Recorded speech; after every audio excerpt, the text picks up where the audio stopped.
ইরানে হামলা বন্ধের ঘোষণা দেওয়ার একদিন পার না হতেই এবার ইরাকে হামলা চালিয়েছে যুক্তরাষ্ট্র। এই হামলায় যুক্তরাষ্ট্রের সঙ্গে হাত মিলিয়েছে সৌদি আরব। এতে নতুন মোড় নিয়েছে মধ্যপ্রাচ্য উত্তেজনা।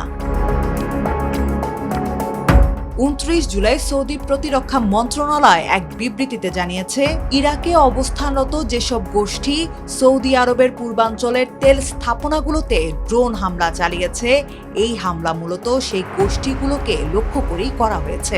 আমরা পরিস্থিতি আর উত্তপ্ত করতে চাই না, কিন্তু দেশের বিরুদ্ধে কোনো আগ্রাসন হলে এর কঠোর জবাব দিতে আমরা প্রস্তুত।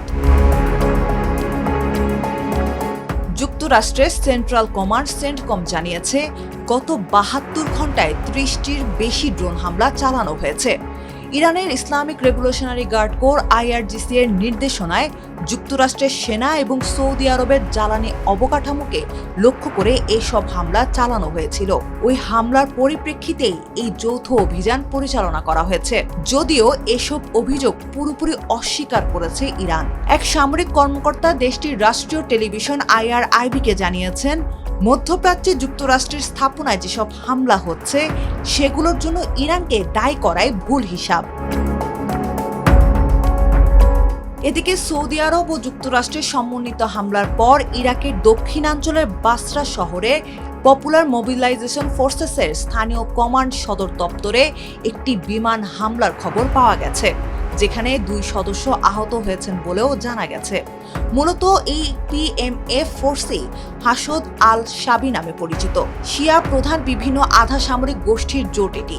পরে একে আনুষ্ঠানিকভাবে ইরাকের রাষ্ট্রীয় নিরাপত্তা বাহিনীর অংশ করা হলেও এই জোটের মধ্যে ইরান ঘনিষ্ঠ একাধিক গোষ্ঠী রয়েছে বলেও জানা গেছে। গত কিছুদিন ধরে ইয়েমেনের হুথি বিদ্রোহীদের সঙ্গে সংঘাতের পর এবার ইরাকের সশস্ত্র বাহিনীর সঙ্গেও সংঘাতে জড়িয়েছে সৌদি।